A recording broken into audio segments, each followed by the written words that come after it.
뉴스케이가 오늘부터 새로운 코너 인터뷰 중을 시작합니다. 인터뷰 중에서 중은 중립, 중심, 진행형 등의 여러 뜻을 지닙니다. 인터뷰 중이 지향하는 방향을 의미합니다. 인터뷰 중 첫 순서에서 만난 인물은 시대의 어른, 파격의 인간 등으로 불리는 최현국 효암재단 이사장입니다. 1960년대 소득세 순위 10위 안에 들었던 거부가 민주화 인사들 집 사주고 자신이 운영하던 광산의 광부들에게 재산 나눠주고 지금은 재단 이사장이라고 불리지만 운영하는 중학교, 고등학교에서 나무 가꾸는 나무 할아버지일 뿐입니다. 기성 언론에서는 좀처럼 보기 어렵고 TV 인터뷰는 한 번도 한 적이 없는 최현국 선생을 뉴스케이 인터뷰 중에서 만났습니다.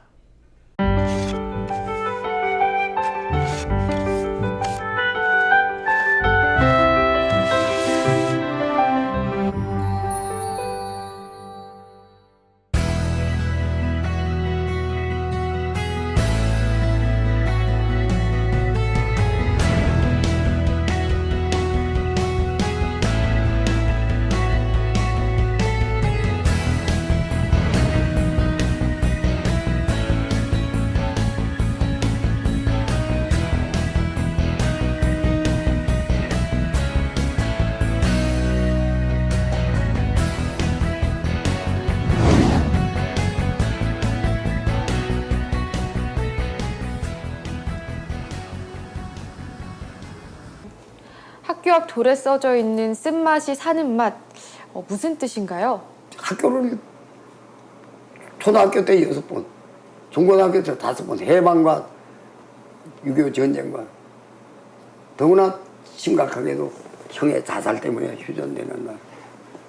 그래서 참 비관이 아니고 삶이란 게 고해 세계도 아니고 정말 쓴맛도 분명히 사는 맛이라는 걸 지금 쓴맛이 사는 맛이란 건 사실은 내 말이 아니고 우리 시집살이 혹스럽게 했던 할머니 돼가지고 야 걔도 사는 맛이 걔도 쓴맛이 사는 맛이지 이게 할머니들이 어떻게 해요? 꼭 이렇게 정리는 안 돼도 참 쓴맛이 사는 맛이라는 건 그건 참 긍정 삶에 대한 긍정 쓴맛도 사는 맛인데 뭐 어렵게 뭐 있어 할만하지. 탄광 경영할 때 얘기를 안 그래도 좀 들어보고 싶어요. 야, 그거는 정말 참 생명이 걸린 거를 그렇게 모험적으로 한 거는 잘했다고는 우기면 안 됩니다. 성공해 보려고 그 마음으로 했기 때문에 그런 것 때문에 제가 포기하고 나눠주고 난 더 안 한다라고. 그 입으로 때울 수가 있는 문제가 아닌데 다치고 가정이 깨지고 그건 그렇게 하면 안 되죠. 그게 저는 염치가 없이 그 일을 해가면서 죄송하다는 말은 소용없어요. 그저 고맙고 미안하고 내가 그렇게 느끼고 사는 거지. 세월호 참사 지켜보면서는 어떤 생각이 드셨어요?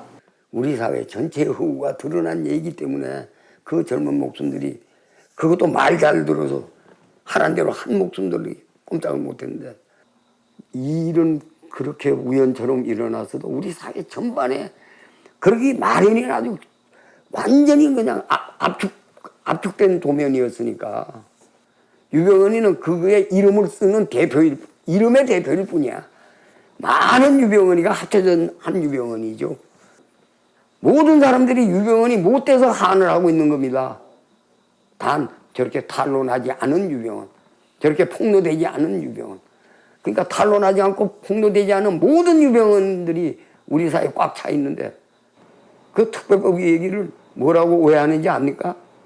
어린 아이들 죽은 거 가지고 돈 뜯어 먹으려고 햇소리 하는 걸로 만들고 있습니다. 시체 장사 이런 뜨거운 정말 부끄러운 얘기를 하는 사람들이 세월호 참사가 있었던 지도 벌써 넉 달이 지났는데 잊혀지고 있다 이런 생각도 좀 드는 것 같아요. 저는 세월호 사건도 사건을 잊는다는 거는 잊어야 돼.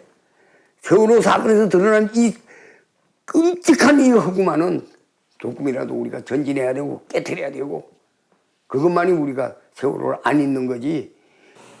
이 허구를 깨트리고 이 허구를 잡아내야지 젊은 죽음을 우리가 잊어야지. 그거 다 굳건하고 있으면 어떡합니까? 우리가 어떻게 포박 안 됩니까? 그 죽음에 다 붙들릴수록 우리는 잊도록 노력을 해야죠.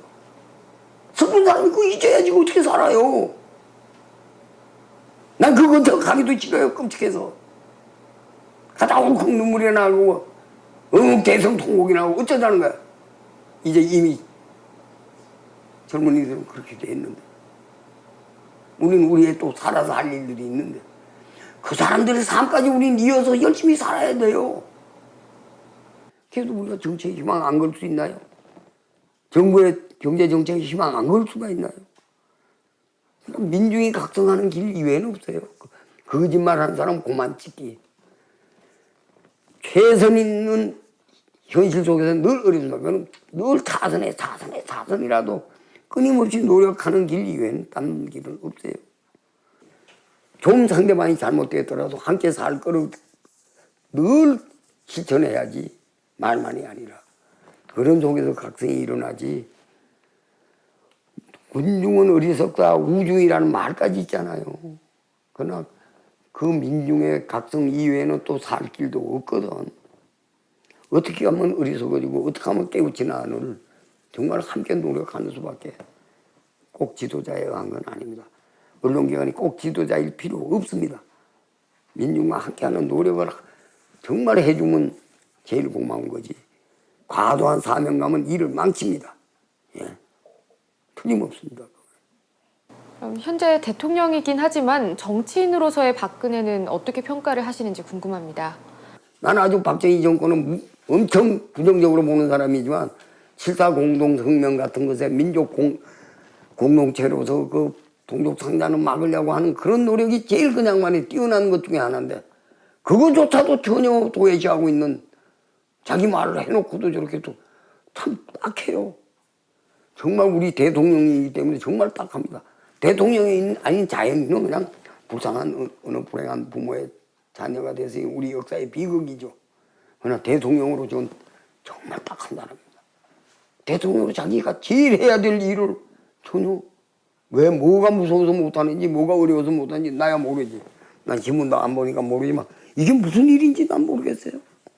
당장 치상공동성명 저희 아버지가 했으니까 저희 아버지 굉장히 훌륭한 사람을 알고 있는 사람이니까 그건 해야 할 거 아니야. 그것도 하나 못하는 사람이 또 저희 아버지가 반드시 가난한 민중에서 경제 개발한다고 그래서 그건 해야 할 거 아니야.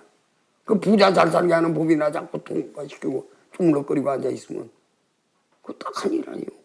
정말 딱한 대통령이에요. 세월호 참사가 있었고 또 책임론이 불거지는데도 불구하고 야당이 또 7.30 재보궐선거에서 졌는데요.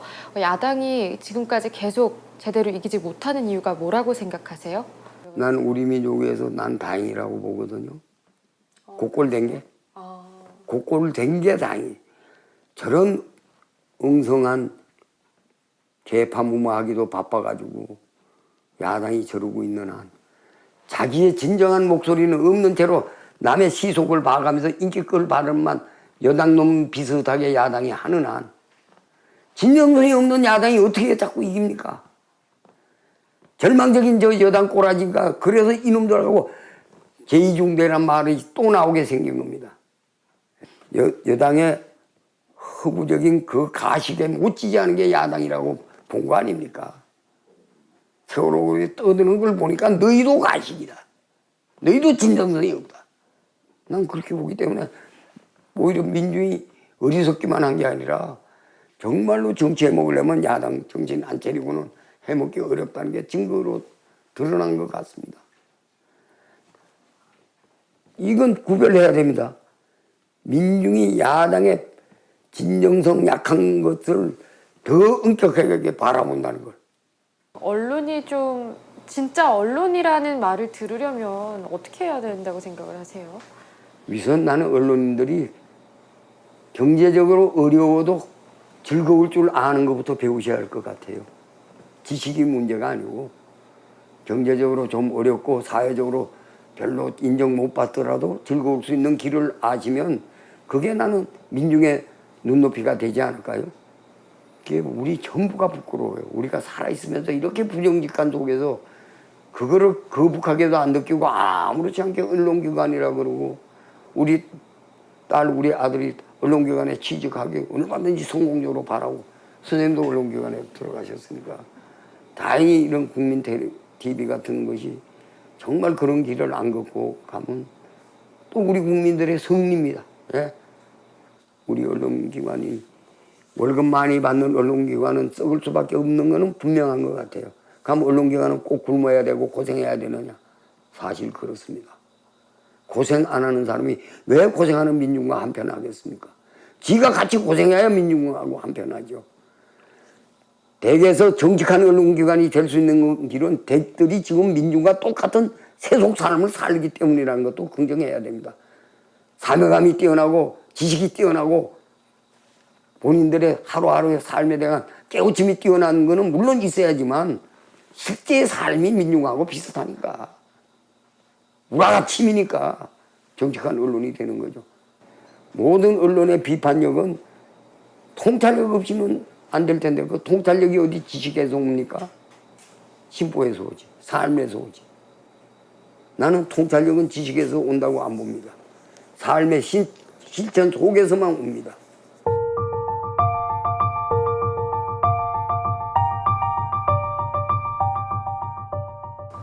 그들의 그런 정말 딱한 행동으로까지 간 것에 대한 동정과 공감은 가지고 매도하라는 거죠. 너희들이 안 그러기 위해서라도 매도해야 돼. 너희들이 안 그러기 위해서라도 그들이 그럴 수밖에 없었던 그 역사적 흐름 속에서 비굴하게 살아온 결과 저항해야 할 순간순간에 안정함으로써 그 목숨이 살아남았고 정직해야 할 때마다 정직하지 않았기 때문에 살아남은 게 늙은인데 도대체 늙은이가 살아있다는 게 뭡니까? 이 현실 속에서 우리나라 현실 속에서 죽어야 할 때 안 죽었고 바른 말 해야 할 때 바른 말 안 하고 침묵했고 달겨들어야 할 때 안 달겨들었고 그래서 겨우 목숨을 유지한 겁니다. 그런 사람도 다 죽고도 그래도 용케 목숨을 부지한 그들의 역사성에 대해서 상황에 대해서 과연 절실하게 너희가 공감하려고 생각은 하고 비난을 해야지. 지금 편하게 네 배 때 이제 밥 잘 들어가고 네 교육 잘 받았다고 해서 학교도 못 가고 배우지도 못하고 살아만 남은 그 인간들을 공고로만 비난하지 마라. 용서는 또 하면 누구나 안 된다. 그건 용서는 하지 않더라도 공감은 해. 그들의 상황에 대한 인식과 공감은 틀림없이 가져야 된다. 그게 우리가 함께 사는 길이야.